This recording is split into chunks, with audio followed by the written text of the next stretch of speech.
you're the only one with allergies, think again. Our pups can be allergic to a whole host of things, but these are the most common.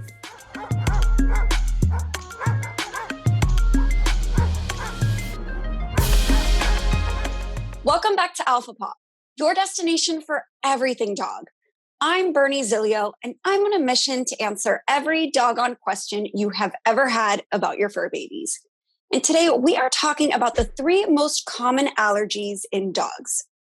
Fortunately for us, we have an expert with us today, Dr. Ross Bernstein. Dr. Ross is a seasoned veterinary professional and pet care expert. He earned his doctorate degree in veterinary medicine at UC Davis School of Veterinary Medicine, and his work has been featured in several industry-leading publications, including the Journal of Veterinary Surgery.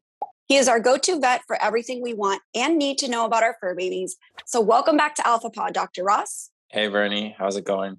Good. Thank you for being here. I love your Snazzy shirt. New haircut. Look at us throwing compliments at the same time. Let's go. So let's get right into it. Apparently, our dogs can have a ton of different allergies. But before we get into the different types, I want to know what kind of symptoms we should be looking out for. The most common clinical sign or thing that you'll see at home for allergies is licking and chewing their paws, scratching their ears, redness or itching all over their belly, scratching or itching on their lower back, sometimes even hair loss on their lower back, sometimes scooting. There's different places that they can become itchy that are more consistent with allergies to certain allergens. So, we'll get into that. But yeah, they can certainly, itching is going to be the biggest one.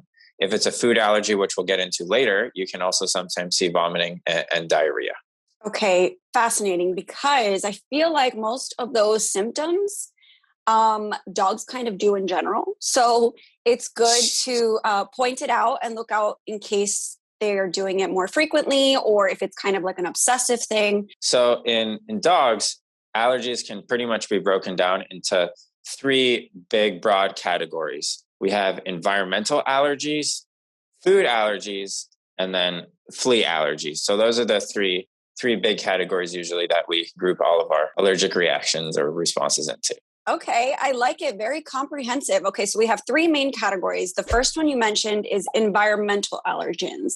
Can you explain what some of those might be, Dr. Ross? Yeah, so anything that your dog comes into contact with, whether it's something that they're stepping in, lying in, or something that they're running around in, like the grass outside.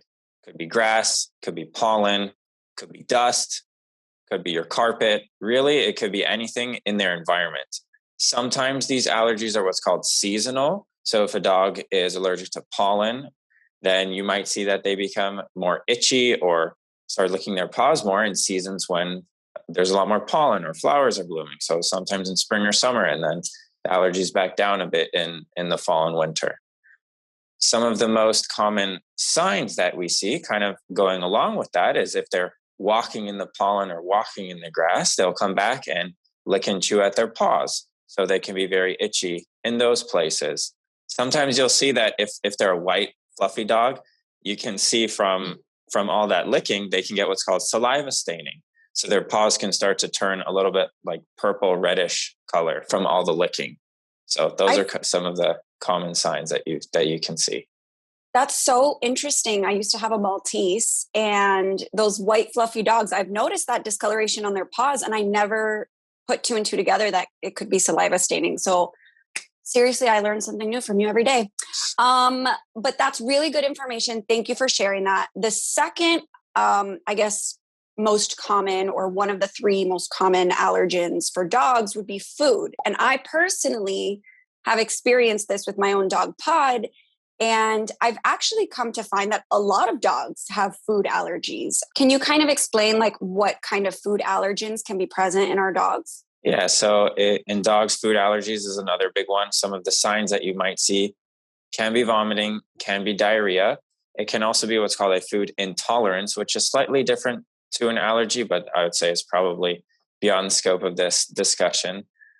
But as well as that, they can also sometimes have itching. So whether that's a diffuse, generalized itch, or the medical word for that is pruritus. They can also have itchy ears. So if you're seeing them that they get chronic ear infections, that you treat the ear infections, but they just keep coming back, then you might start thinking about that your dog has a food allergy. Same thing can go with their anal glands, that if you find yourself, it's not normal that you need to keep getting your dog's anal glands expressed. So if you do find that your dog is continuously scooting, continuously having problems with the anal glands, a food allergy might be something that you should discuss with your vet.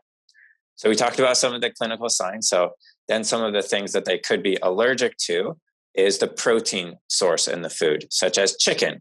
Chicken is one of the most common allergens that dogs are allergic to, whether that's because chicken is one of the most common ingredients used or it's particularly reactive. I don't think we really know that yet. That is so crazy, by the way, to think about the fact that so many dogs are allergic to chicken. Like in my head, dogs and chicken go together. And it's like so sad to me.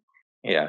But like I said, it could be one of the most common ones because it's the most common and affordable pet or ingredient in pet food.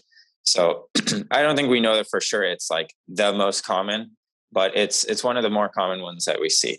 But if they are allergic to their food, it's almost always to the protein source in the food, whether it's chicken, beef, salmon, pork, whatever that is. So if your dog is allergic to it, you want to find a new food with a different protein source.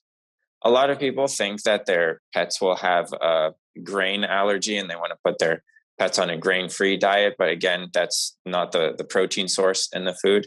So that's not really, you can try it, but the percentage of dogs that are going to have a grain or gluten allergy intolerance does not nearly match the amount of dogs that are eating grain-free diets. Right. And I'm so glad we touched upon this. I know we've spoken about food a million times, but I have learned so much. And just the fact that you've mentioned before, it's much easier to figure out what your dog is allergic to if if their food has one protein source. So if your dog is eating something with like chicken and no other protein sources, and he or she's not reacting very well, try fish or lamb. So I have very much benefited from that little nugget of advice. So I appreciate it. And now the third most common allergen, I would say, in dogs is kind of a strange one, and it is an allergy to fleas. Now, I know dogs should not have fleas, but then there's dogs who are allergic to fleas. So can you kind of break that down for us? Yeah, so dogs should not have fleas, but they can be allergic to the flea bite itself. So you might not even see the fleas on your dog, but if they just get bit once, kind of like us, if we get bitten by a mosquito, you might not necessarily see the mosquito again. The flea can bite your dog and then jump off. Or what happens a lot is they bite and then the dog grooms himself or maybe eats the flea and then you don't see it. Or for whatever reason, maybe they've had the owner sees them scratching and itching a lot and you give them a bath and you wash all the fleas off. But they can still have that what's called flea allergy dermatitis, for short FAD, which all it takes is one bite from one flea. It's the saliva in the flea bite that makes them allergic. And then all the scratching and itching just kind of gets them in this cycle that makes them very itchy. So for not all dogs are allergic to flea bites, but it is something that they can be allergic to, especially if they're predisposed to getting allergies and just itching in general. So for those dogs, you want to have them on year-round flea prevention. And if they do start showing those signs, bring them into your vet so you can make sure that you get them feeling comfortable and not itchy anymore. Amazing. Thank you so much, Dr. Ross. As always, this has been so informative. And honestly, I feel like there are so many more dog allergies that we can cover. So we might need to do a part 2 of this video. So if that's something you guys would like to see, let us know in the comment section down below. Again, I'm Bernie Zilio, and this is Alpha Paw. Be sure you subscribe so you don't miss a single doggone episode, and we'll see you next time.